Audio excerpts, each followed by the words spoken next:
Nilinaw ngayon ng Philippine Drug Enforcement Agency na wala sa listahan ng drug watch list si Pangulong Ferdinand Marcos Jr.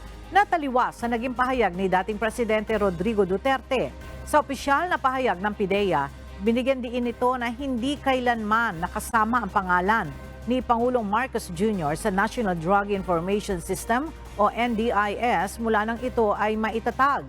Ang NDIS ang nagsisilbing intelligence database ng lahat ng drug personalities. Ayon pa sa PIDEA, nang umupo si dating Pangulong Duterte noong 2016, may inilabas na rin na listahan na tinatawag na narco list o Duterte list. At dahil sa patuloy na verifikasyon at revalidation, ito ay naging Interagency Drug Information Database o IDI.